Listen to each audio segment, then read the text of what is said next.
A la manera de Fernando Borroni. Los sapos venían gordos. Era un dato que muchos no teníamos antes de votar al Frente de Todos. Sí sabíamos de los sapos. Lo que no imaginábamos era que con el tiempo iban a engordar tanto. Pero esta es la realidad, esto es lo que es, y se hace política con lo que hay para construir en todo caso otra realidad. Ayer asumió Sergio Massa con el porte de un presidente, que si bien no lo es en términos institucionales, lo es en términos políticos y de armado de poder. El poder que se construye en torno al tigrense es legítimo, porque es parte fundamental de este frente, por tanto puede ejercer esas funciones. Y más allá de los anuncios al inmenso éter del mercado que ayer se pronunciaron, lo que quedó en limpio es que Sergio Massa será el puente entre un gobierno autodenominado popular con el mercado, y que el mercado junto con el gobierno tomará las decisiones económicas del futuro. Por tanto, esta etapa del gobierno nacional tendrá la fuerza política de Sergio Massa más el acompañamiento del establishment, quien le puede garantizar una continuidad presidencial a Sergio Massa si garantiza un modelo económico que no cuestione el establishment. El deseo de que a este gobierno le vaya bien es un deseo que nos atraviesa a muchos en lo más profundo, de la misma manera que el sentimiento inequívoco de derrota nos atraviesa también a muchos. Asumamos una realidad. El Frente Renovador, que votó por los fondos buitres, que sostiene a Milagros Sala presa política, que está en la lista de invitados permanentes de la Embajada de los Estados Unidos, gobierna hoy la Argentina. Y lo peor es que llegó a esta instancia con los votos de aquellos que persiguió ideológicamente. Y estoy hablando del kirchnerismo. Pero es lo que se pudo construir. En fin, bienvenidos al peronismo y a la política real, concreta y cruda. No es cierto, no fuimos mejores. No es cierto, no volvimos. Administrar al Estado no es gobernar. Negociar con todas las partes no es gobernar, al menos no es gobernar para el pueblo. Y después a veces nos preguntamos por qué un pobre vota a la derecha, o por qué un trabajador piensa con la cabeza del patrón, tal vez porque no tengamos casi ejemplos ni en los propios para demostrar lo contrario. El riesgo de que el kirchnerismo se licúe en medio de este gobierno de supervivencia es grande. El riesgo de que otra vez el peronismo se adapte a los tiempos neoliberales y entierre sus banderas como ya lo hizo en los 90 es grande. Dependerá ya no de Cristina. Terminemos con el Edipo político. Dejemos de pedirle a esta mujer. Dependerá de lo que el pueblo, con su clara conciencia de constituirse como poder popular, haga o deje de hacer. Quizás debamos asumir que este no era el tiempo en donde construiríamos victorias de nuestra propia mano. Quizás debamos advertir que habitamos una especie de purgatorio para luego desembocar en algún u otro lugar donde la política sea más incómoda para los dirigentes y más cómoda para la gente. Las enseñanzas de estos tiempos son muchas. Una de ellas es que hasta los triunfos se pueden degustar grandes derrotas y que una persona sola nunca puede si no hay un pueblo que se decide acompañarla más allá de lo que escribe en sus redes. Este es un momento de una profunda desazón, inocultable para quienes queremos poner en discusión un modelo económicamente injusto, socialmente desgarrador, mediáticamente autoritario y jurídicamente inquisidor. Nada de esto se ha puesto en discusión en este gobierno, que entiende que no se los puede enfrentar, ya no sé con cuántas excusas. Los sapos venían gordos e indigeribles, sin embargo todo indica que este es el único plato de la cena. Si no, se viene el hambre rotundo, aunque muchos de estos sapos hayan sido gestores de ese hambre. Pese a esto, se presenta ideológicamente un escenario abrumador y socialmente dolorosa. Seguimos caminando, seguiremos caminando, porque no sabemos andar de otra manera. Seguimos caminando, pero no así. Hasta acá llegamos.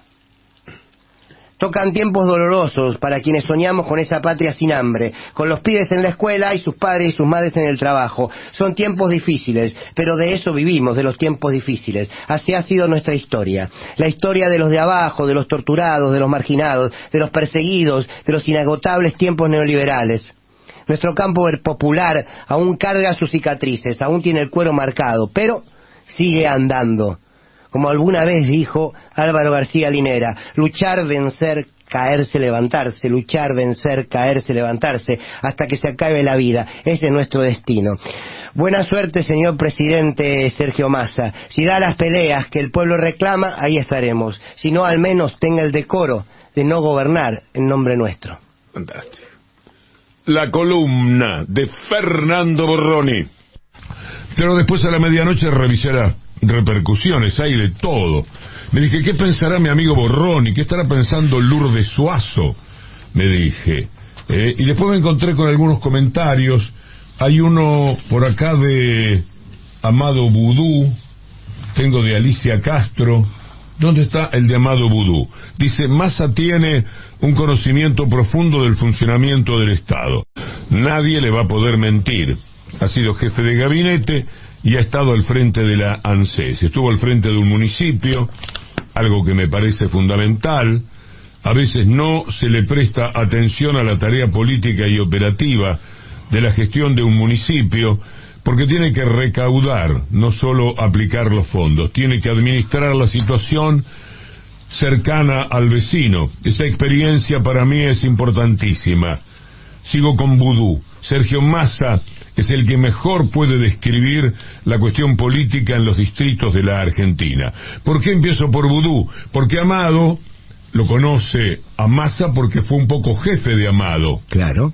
Y fue el hombre que permitió que llegara Amado con la gran idea, quizás la más importante de la historia económica de los últimos tiempos con respecto a las AFJP. Digamos, según el libro de Cristina Kirchner, digamos que Sergio Massa no estaba de acuerdo con la propuesta de las AFJP. Cuando Vudú lo acerca, Sergio Massa de hecho decía, es una locura. Cristina cuenta, hasta se reía Massa y se ponía nervioso por el planteo de Vudú. Quizás no era que no estaba de acuerdo, quizás era que le parecía imposible que eso se llevara a cabo. Es Claro. más probable esto que me permito decir. Veo a Alicia Castro, sin votos del pueblo, jugando contra el kirchnerismo, aliado de la embajada, socio del carcelero Gerardo Morales, pagando con Macri la usura a los buitres y legalizando la estafa entre Macri y el Fondo Monetario Internacional en el Congreso, se hace de la suma del poder público. Borón bombón, dice Alicia Castro. Ninguna de las expresiones de Vudú se pueden desmentir, son verdad. Ninguna de las expresiones de Alicia Castro se pueden desmentir. También son una verdad.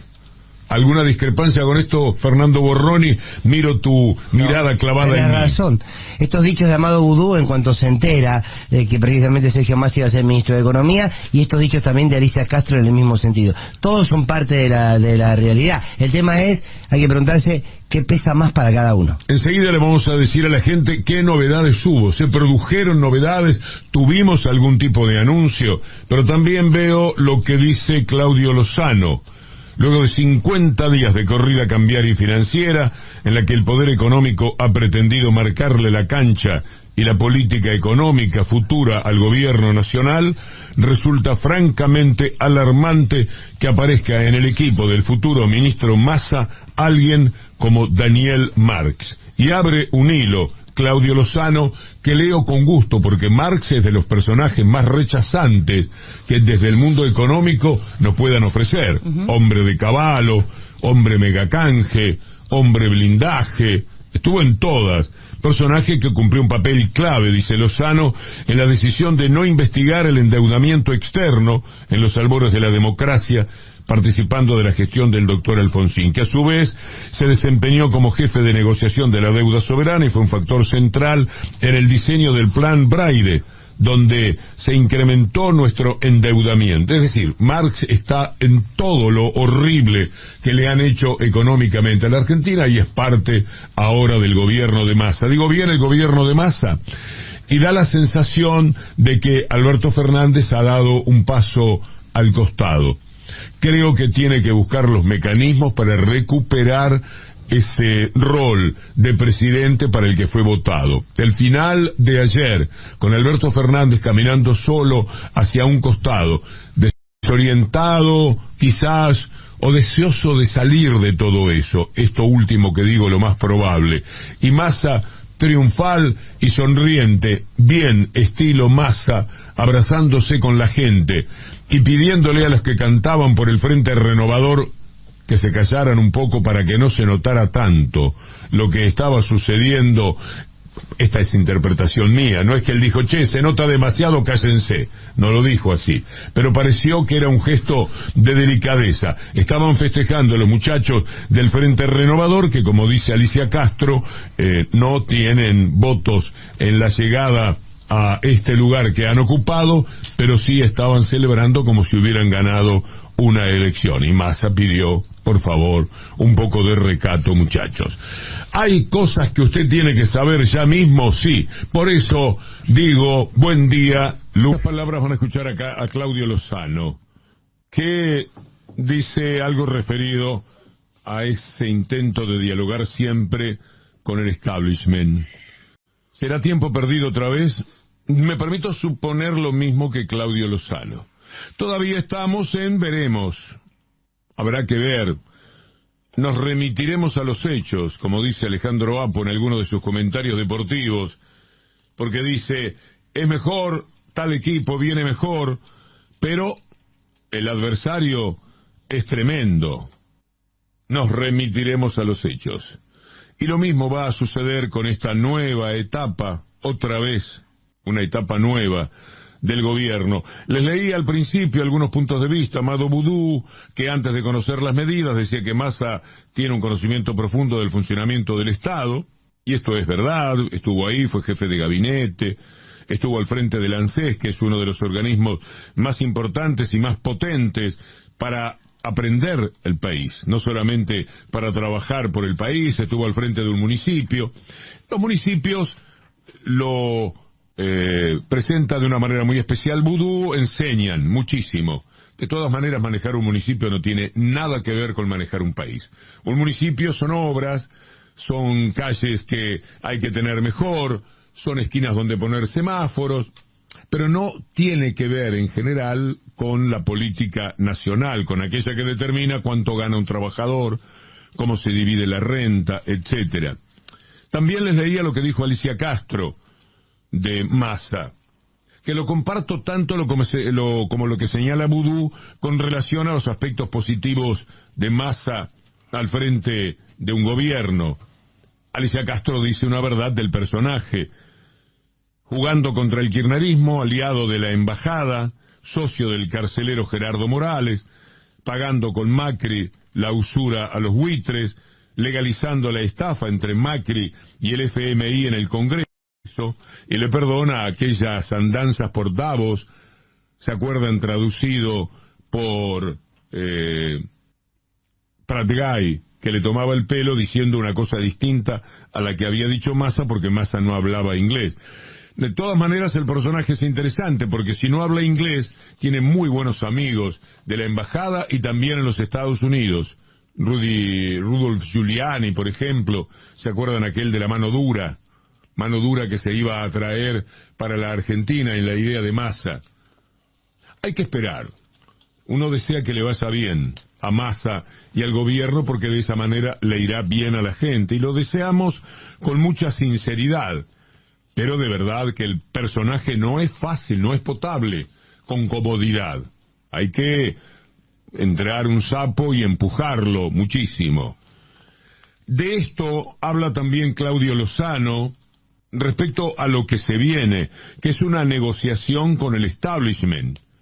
Es sentarse a conversar otra vez con ellos, sacarles algo de momento para tener un poco de tranquilidad a cuenta de darles mucho más y de darles el verdadero control económico. ¿Será así?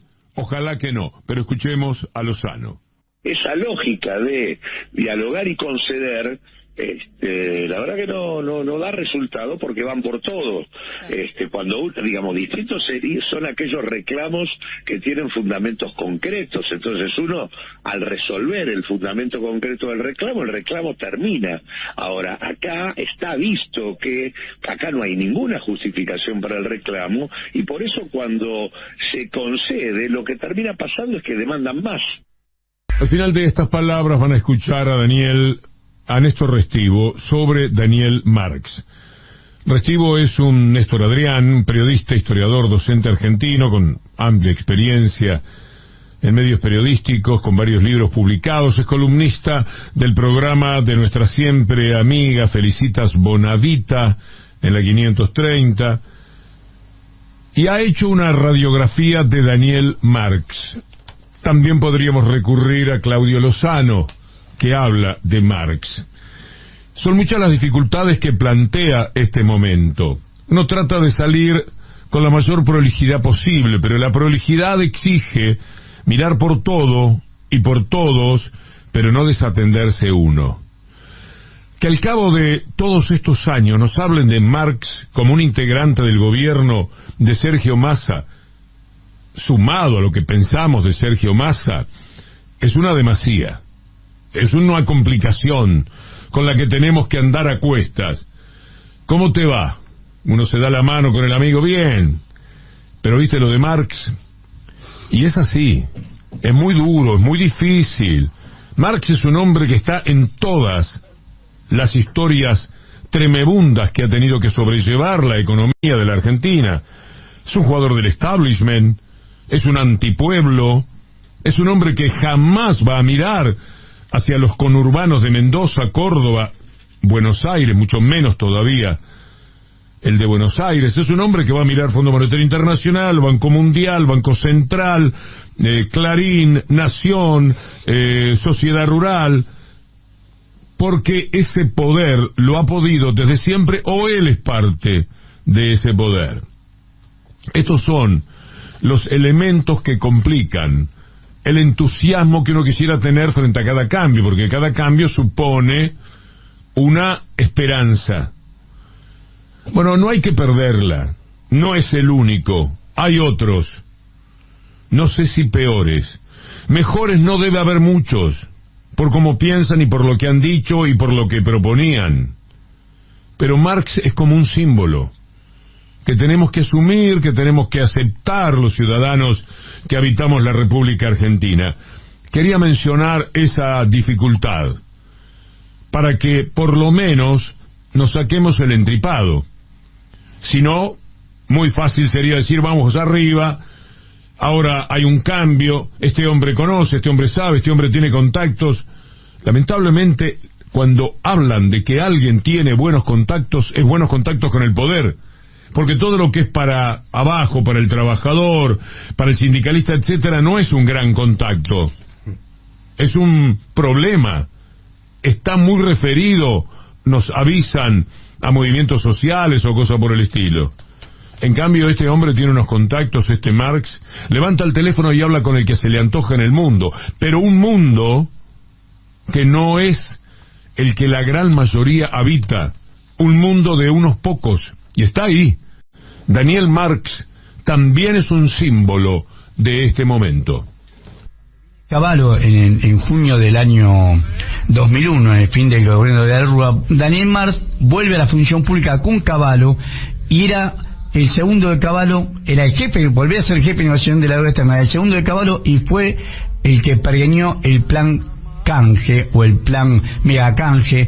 Por esto fue acusado Cavallo, Sturzenegger, Daniel Marx. Estaba procesado por eso. Por supuesto, la justicia argentina nunca prosperó y los perdonó a todos. Esperó que la causa prescribiera y los perdonó a todos. Él en ese interín se va a trabajar a Estados Unidos a un estudio de compra y venta de títulos. El jefe de ese estudio es hoy uno de los principales miembros de BlackRock. Ese Daniel Marx, que lo pongan a él. La comisión, el comité se llama de mercado de capitales y seguimiento de la deuda. Sí. Eso es como un despropósito, es como poner el zorro en el gallinero. Decíamos que la deuda esa era espuria, sí, y la legitimó Alfonsín. Ha permitido esa legitimación de esa deuda, porque antes la habían firmado Domingo Cavallo. Necesitaban que los títulos sean firmados por representantes de gobiernos constitucionales y Alfonsín son finalmente firmados por Machinea y por Zurruy. Ahí legaliza los títulos y ahí participó Daniel Marx, y después participa en el mega canje y después se va a trabajar con BlackRock. Es como demasiado.